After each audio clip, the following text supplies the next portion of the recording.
Now, you must have heard about kidnappers asking for ransom from a person. But have you ever heard of a country asking for ransom to release someone? Well, interestingly, that is just what Mali has done. In its latest, Australian company, Resolute Mining, has said that it would pay $160 million to Mali's ruling military junta in a bid to resolve a tax dispute after the company's chief executive officer, Terence Holohan, and 2 other executives were detained earlier this month in the West African country. The company has made an initial payment of $80 million from its existing cash reserves and will make future payments of about $80 million in the coming months.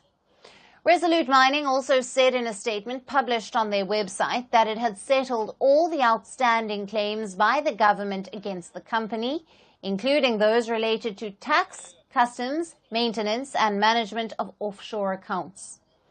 Now, Terence Holohan has been the CEO and Managing Director of Resolute Mining since May of 2022.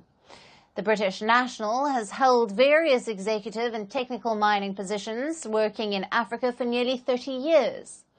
Earlier in November, Holohan and 2 other employees were detained in Mali's capital of Bamako as they were visiting the country for talks related to their business practices in Mali. Now, the government did not say why the 3 foreigners were unexpectedly detained, but reports suggest that the government detained them on charges of forgery and damaging public property as a way to blackmail the company amid its crackdown on foreign mining firms. Now, Resolute Mining has been working for years at Mali's Syama gold mine, which is a large-scale mining operation in the country's southwest region.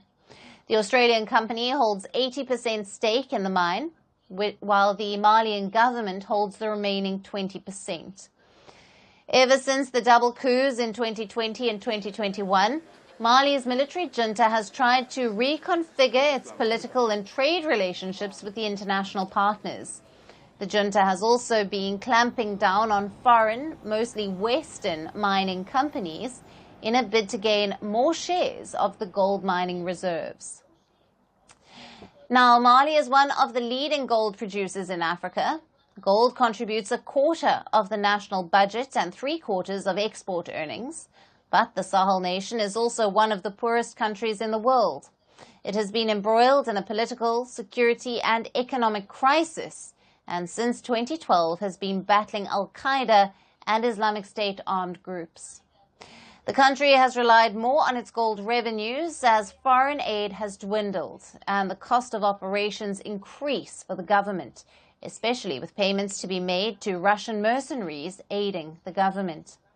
Thus, to effectively overturn the situation, the military-backed government brought in a new mining code last year, which gave a chance to increase the maximum stake for Mali and local investors from 20% to 35%.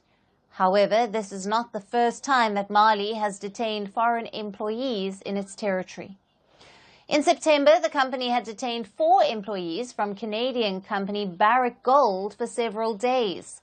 Barrick Gold had to eventually reach an agreement with the government of Mali and pay $81 million in October to get them released.